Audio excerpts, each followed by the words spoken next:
श्रीकांतजी थेट प्रश्न आहे पहिले तुमचे बुमबिम सगळे नीट करा ना.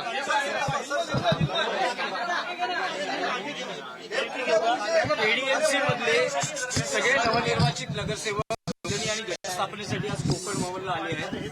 मनसेच्या मदतीनं शिवसेनेचा महापौर होतो आहे असं सूत्र ठरल्याचं कळतं आहे. आता सूत्रापेक्षा मीच बोलतो ना. येस येस बोला ना, सांगा. आज कल्याण डोंबिवली म्युन्सिपल कॉर्पोरेशनचे 53 शिवसेनेचे नगरसेवक यांनी जो आहे तो आपला गट जो आहे तो स्थापन केलेला आहे. इथे स्थापन करण्यासाठी आलोय. त्याचबरोबर मनसे जे आहे, मला वाटतं 5 त्यांचे नगरसेवक या ठिकाणी त्यांचा गट स्थापन करण्यासाठी आलेले आहेत. आणि या ठिकाणी मनसेने जे आहे हे समर्थन जे आहे हे शिवसेनेला जे आहे या गटस्थापनेच्या निमित्ताने जे आहे हे दिलेलं आहे. राष्ट्रवादीचे 1, काँग्रेसचे 2 आणि जे काही नॉट रिचेबल नगरसेवक आहेत अशी मिळून सत्ता स्थापनेसाठी आघाडी असेल. नाही, याच्यामध्ये जे आहे हे फक्त मनसे आणि शिवसेना. मनसेने जे आहे शिवसेनेला पाठिंबा इथे दिलेला आहे. युतीमध्ये शिवसेना आणि भारतीय जनता पार्टी जी आहे लढलेली आहे आणि युतीमध्येच सत्ता जी आहे ही कल्याण डोंबिवली महानगरपालिकेमध्ये आम्ही स्थापन करणार आहोत. निवडणुका वेगळ्या लढल्या, तुमची भाजपशी युती झाली होती, पण आता सत्ता स्थापनेसाठी मनसेचं सहकार्य घेतलं जाते. नाही, सत्ता स्थापनेसाठी नाही. आता जे येतील त्यांचं जे आहे स्वागत आहे. मला वाटतं स्थिरतेसाठी कल्याण डोंबिवली महानगरपालिकेमध्ये जेवढे लोक बरोबर येतील त्याच्यामुळे जे आहे डेव्हलपमेंट देखील चांगल्या प्रकारे त्या ठिकाणी होईल. मला वाटतं मनसेला देखील तेच वाटत असेल. राजू पाटील जे आहेत हे माझे मित्र देखील आहेत आणि त्यांना असं वाटतंय की बाबा डेव्हलपमेंटमध्ये आपण सगळ्यांनी जे आहे एकत्र असलं पाहिजे आणि त्यासाठी त्यांनी जे आहे शिवसेनेला जे आहे समर्थन, महायुतीला समर्थन आपण बोलूया, महायुतीला समर्थन जे आहे दिलेलं आहे. तुमचा महापौर होतो आहे तर उपमहापौर हा मनसेचा होईल की भाजप? अजूनपर्यंत महापौर, उपमहापौर किंवा कुठलंही चेअरमॅन, सभापती त्याच्यावरती कुठलंही डिस्कशन झालेलं नाहीये.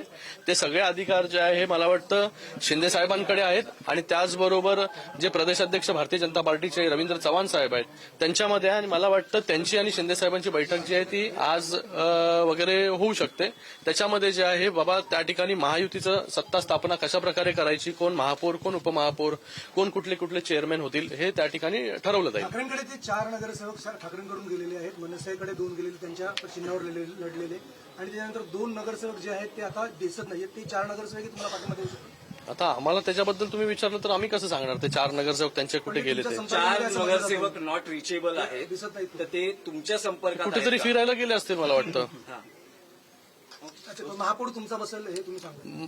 अरे मी बोललो तुम्हाला, महापौर, उपमहापौर किंवा कुठलंही चेअरमॅन हे जे आहे मला वाटतं शिंदे साहेब आणि त्याचबरोबर प्रदेशाध्यक्ष रवींद्र चव्हाणजी हे बसून जे आहे त्या ठिकाणी ठरवतील. आणि सगळीकडे कल्याण डोंबिवली महानगरपालिका असेल किंवा उल्हासनगर असेल इथे सगळीकडे महायुतीचाच जो आहे हा महापौर बसेल. कोणाचा महापौर बसेल, कोणाचा उपमहापौर बसेल, जेव्हा हे वरिष्ठ नेते बसतील त्या ठिकाणी आपल्याला माहिती पडणार की उल्हासनगरमध्ये काय होईल आणि कल्याण डोंबिवलीमध्ये काय होईल. पण एकच आहे की इथे तुम्हाला जे वाटतंय की भारतीय जनता पार्टीला बाजूला ठेवून हे काहीच होणार नाही. तसं भारतीय जनता पार्टी असेल, शिवसेना असेल आणि मनसे असेल या ठिकाणी जे आहे हे सत्ता जे आहे स्थापन करेल. आणि उल्हासनगरमध्ये देखील शिवसेना असेल, भारतीय जनता पार्टी असेल, त्याचबरोबर वंचितने आम्हाला अगोदर सपोर्ट त्या ठिकाणी दिलेला आहे.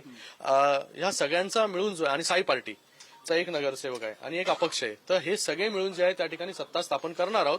सगळ्यांनी जर एकत्र आलं सत्ता स्थापनेमध्ये तर मला वाटतं त्या ठिकाणी होणारं डेव्हलपमेंट जे आहे त्याच्यामध्ये कुठेही आडकाठी येणार नाही. चांगल्या प्रकारे जे स्टेबिलिटी त्या ठिकाणी राहील आणि सगळ्या गोष्टी ज्या आहेत ते व्यवस्थित पार पडतील. सगळ्यांनी सपोर्ट करावा असं तुमचं म्हणणं आहे. मग ठाकरेंच्या उर्वरित जे 7 किंवा 8 नगरसेवक त्यांनी पण करावं. तुमचं असं म्हणणं त्यांनी? अरे बघा, डेव्हलपमेंटमध्ये जो येईल त्याचं जे आहे आम्ही या ठिकाणी डेव्हलपमेंटच्या नावाने डेव्हलपमेंट करण्यासाठी भविष्यामध्ये जो कोणी बरोबर येईल त्याला जे आहे बरोबर घेण्याचं किंवा समर्थन जे आहे कोणीही देऊ शकतं ना. चांगलं काम जर आम्ही करत असू तर समर्थन कोणीही द्या आम्हाला. महायुतीचा म्हणजे कोणाचा नगरसेवक महापौर होऊ शकतो? शिवसेनेचा की भारतीय जनता पार्टी? महायुतीचा होईल ना. मी बोललो मी अधिकार नाही मला ठरवण्याचा. आम्ही फक्त इथे आज गट स्थापना करण्यासाठी आलोय. गटामध्ये जे आहे ही महायुतीची ताकद, मनसे जे आहे त्याच्यामध्ये आल्यामुळे महायुतीची ताकद जी आहे ही वाढलेली आहे. श्रीकांतजी, हे झालं केडीएमसीचं. मुंबईच्या बाबतीत काय ठरतं? मुंबईमध्ये देखील महायुतीचाच महापौर त्या ठिकाणी बसणार आहे. पण एक तुमची मागणी आहे की सुरुवातीचे 2.5 वर्ष तुम्हाला? नाही, कुठलीच मागणी वगैरे या ठिकाणी नाही आणि मी त्याबद्दल जास्त भाष्य करू शकत नाही. मला वाटतं शिंदे साहेब असतील, देवेंद्र फडणवीस जी असतील, सगळे वरिष्ठ नेते जे आहेत ह्या सगळ्या गोष्टी ज्या आहेत त्या ठरवतील. पण एकच आहे की सगळीकडेच महाराष्ट्रामध्ये जिथे जिथे शिवसेना भारतीय जनता पार्टी एकत्र लढली तिकडे सगळीकडे जे आहे शिवसेना आणि भारतीय जनता पार्टी जे आहे हे युतीमध्ये जे आहे सत्ता स्थापन करणार. कल्याण डोंबिवलीमध्ये पण करणार सत्ता स्थापना आणि उल्हासनगरमध्ये पण सत्ता स्थापना जी आहे ही महायुतीच करणार. बाळासाहेबांची जन्मशताब्दी वर्ष आहे आणि अशा वेळेला शिवसेनेचा महापौर मुंबईमध्ये बसावा अशी इच्छा आहे का? जर बघा शिवसेनेचा महापौर बसला तर कोणाला आनंद नाही वाटणार. तर मला वाटतं ह्या सगळ्या गोष्टीचं उत्तर जे आहे हे मला वाटतं हे जेव्हा नेते बसतील एकत्र ठरवतील या सगळ्या गोष्टींची उत्तरं जी आहेत ती तुम्हाला मिळतील. एकनाथ शिंदे दिल्लीमध्ये जाऊन दिल्लीतल्या नेत्यांचे पाय पकडतात ही दुर्दैवी आहे अशी टीका संजय राऊत यांनी केली. अरे त्यांना काय तुम्ही लक्ष देता त्यांच्याकडे? काही बोलत बसणार सकाळी उठून त्याचं उत्तर आम्ही द्यायला बांधील थोडी आहे. हिंदी शॉर्टकट क्या कहेंगे क्या आज ये बूथ है क्या? आज शिवसेना अपने 53 पार्षदों को लेकर कोकण भवन में अपना गुट स्थापन कर रही है. उसी के साथ में